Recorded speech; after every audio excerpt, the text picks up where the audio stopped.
Hello to each and every defence aspirant जो इस बार preparation कर रहे हैं, चाहे एनडीए की हो, सीडीएस की हो, एफकेट की, आईनेट, टीए या फिर air force X and Y, navy SSRA, Indian coast guard, SSB की TS entry, JAG entry, each and every defence aspirant a warm welcome from major Kalchi health care centre की तरफ से।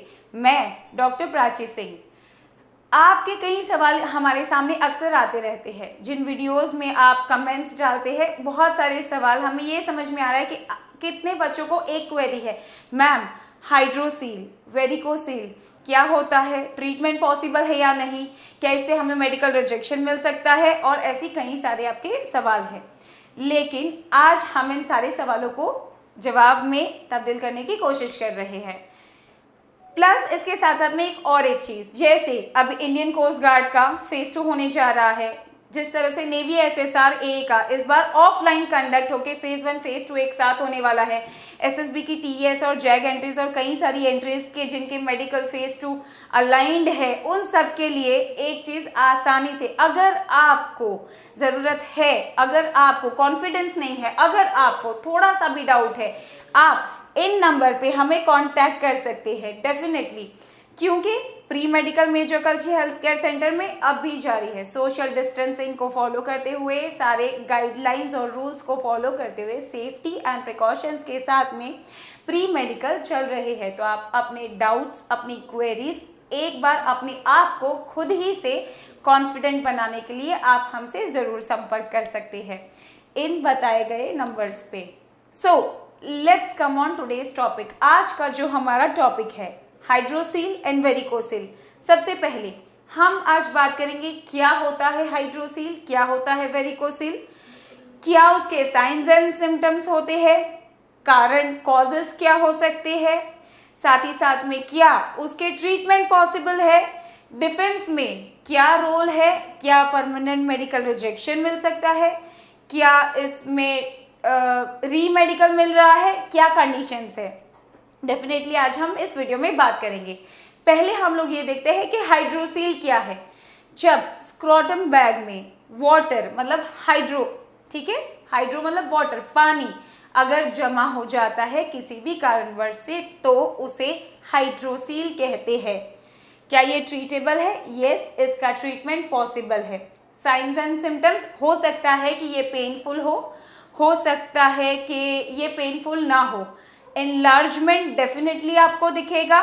सोनोग्राफी से ये प्रॉपरली, अगर स्क्रोटम अल्ट्रासाउंड आप करवाएंगे तो डेफिनेटली ये चीज़ हमें पता चल जाएगी कि आपको हाइड्रोसील का कंडीशन है या नहीं है। प्लस अगर आपको हाइड्रोसील है तो क्या रीमेडिकल? यस, हाइड्रोसील है तो रीमेडिकल मिल सकता है। Permanent rejection? नो, हाइड्रोसील से आपको परमानेंट रिजेक्शन नहीं मिलता है। ट्रीटमेंट उसका क्या है? सिंपल सा ट्रीटमेंट है। आपको किसी भी जनरल सर्जन या यूरोलॉजिस्ट को आप कंसल्ट कर सकते हैं और उन लोग एक नीडल इंसर्शन से वहाँ से वाटर ड्रेन कर लेते हैं and then you can go back to your normal condition. Simple सा चीज, सिंपल सा सोल्यूशन, इसके लिए डरने की कोई ज़रूरत नहीं है। अब हम हमारे नेक्स्ट टॉपिक को देखते हैं, दैट इज वेरिकोसील। वेरिकोसील क्या है? देखिए, हमारे बॉडी में आर्टरीज, वेन्स, साथ ही साथ में लिम्फेटिक सिस्टम चलता है। ये सारे वो system, arteries oxygenated blood organ को सप्लाई करती है, वेन्स ऑर्गन से डीऑक्सीजनेटेड ब्लड हार्ट को सप्लाई करती है।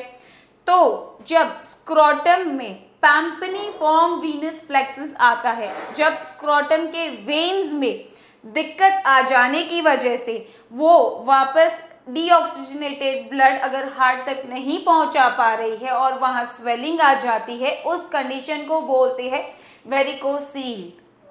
समझ रहे आप? उस कंडीशन को वेरिकोसील। अब कॉजेस क्या है इसके? काफी सारे कॉजेस हो सकते हैं। 3 मेन कॉजेस होते हैं।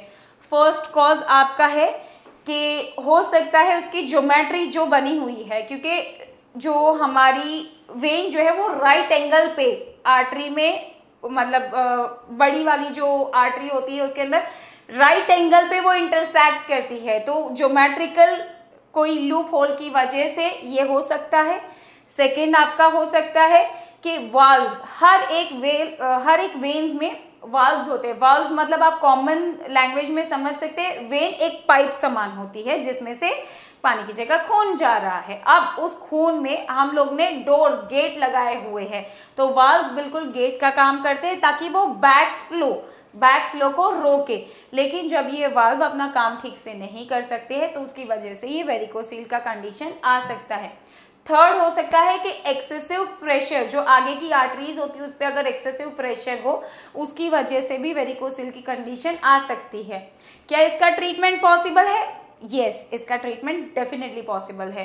क्या इसका ट्रीटमेंट मेडिकली पॉसिबल है? No sir, I am really sorry to say, medicine, ऐसी कोई मेडिसिन नहीं है जो इस कंडीशन को ट्रीट कर सके। इसका सर्जिकल प्रोसीजर ही है जिसकी वजह मतलब जिससे आपको मदद मिल सकती है। साइंस एंड सिम्टम्स इसके क्या है?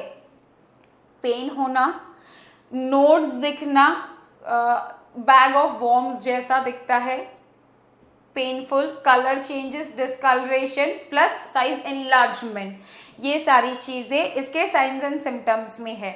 ये और भी काफ़ी अन्य सिम्टम्स आपको दिखा सकता है। जैसे कभी कभी ये होता है कि वो पेनफुल ना हो लेकिन बावजूद भी, तो आप क्लिनिकली इसको डायग्नोस कैसे करते हैं? तो बिल्कुल अल्ट्रासाउंड, स्क्रोटम के अल्ट्रासाउंड से आपको पता चल जाएगा कि आप हाइड्रोसील से है पीड़ित या फिर आपको वेरिकोसील है। ये सारी चीज़ें स्क्रोटल अल्ट्रासाउंड से हमें पता चल जाती है। प्लस साथ ही साथ में ये है कि इसका ट्रीटमेंट जो मैंने आपको बताया कि सर्जिकल ट्रीटमेंट बहुत ही माइनर, लेप्रोस्कोपिक, अंदर जनरल या लोकल एनेस्थेशिया में करते हैं।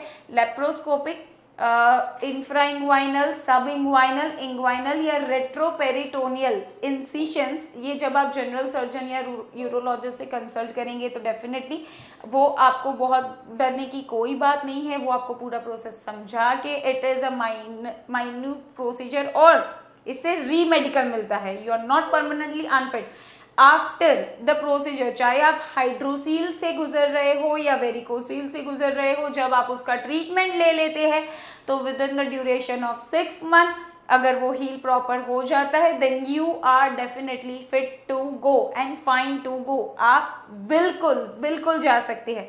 प्लस कुछ लोगों को ये भी सवाल हो सकता है कि क्या हाइड्रोसील और वेरिकोसील इनफर्टिलिटी से रिलेटेड है? नो सर, हाइड्रोसील और वेरिकोसील का इनफर्टिलिटी से कोई एज सच क्लिनिकल रिलेशन नहीं पाया गया है। कभी कभी ये भी पाया गया है कि वेरिकोसील या हाइड्रोसील से पीड़ित लोग फर्टाइल है। कभी कभी ये भी है कि इनफर्टिलिटी के बावजूद the patients are not suffering from hydrocele और वेरिकोसील। होप सो, मैं उम्मीद करती हूँ कि मैं ये जो आज आपके सामने टॉपिक लेकर आई हूँ इससे आप लोगों को बहुत मदद मिली होगी डेफिनेटली, क्योंकि ये वो क्वेश्चंस, ये वो क्वेरीज है जिस पे कोई खुल के बात नहीं करना चाहता है। ये वो डाउट्स है जो कोई क्लियरली सुलझाना नहीं चाहता है। But it's just a medical condition, एक छोटी सी मेडिकल कंडीशन, एक छोटा सा कन्फ्यूजन क्यों आपको अपने सपने से दूर रखे। आप हमारे साथ लगातार इस सीरीज में बने रहिएगा। नेक्स्ट टॉपिक जो हम बात करेंगे वो है वेरिकोज वेन। यस, इस हफ्ते काफ़ी सारे फ़ोन कॉल्स हमारे पास वेरिकोज वेन्स को लेकर आ रहे हैं, लेकिन हमें ये लगा कि हाइड्रोसील और वेरिकोसील ये ऐसे टॉपिक्स हैं जिस पर आज तक कभी किसी ने प्रॉपर ये बताया नहीं हुआ है। अब हम एक बार ये चीज़ देख लेते हैं कि डिफेंस में क्या कहा गया है। डिफेंस में ये कहा गया है कि कोई भी माल फॉर्मेशन अलाउड नहीं है, स्वेलिंग अलाउड नहीं है, ना न्यूरोलॉजिकल स्वेलिंग अलाउड है, ना वेसल स्वेलिंग अलाउड है। तो जब स्वेलिंग अलाउड नहीं है, वेनस स्वेलिंग अलाउड नहीं है, तो डेफिनेटली वेरिकोसील और हाइड्रोसील भी it's a kind of swelling, so it is not allowed. कोई भी imperfection in any functioning is not allowed, so definitely it deals with hydrocele and varicocele। उम्मीद करती हूँ कि ये टॉपिक आप जितने आपकी क्वेश्चंस और क्वेरीज होंगे हमने सॉल्व कर दिए होंगे, लेकिन अगर इसके बावजूद भी आपको है आप हमसे कनेक्ट कर सकते हैं, अपॉइंटमेंट ले सकते हैं। We are definitely there to help you. जय हिंद।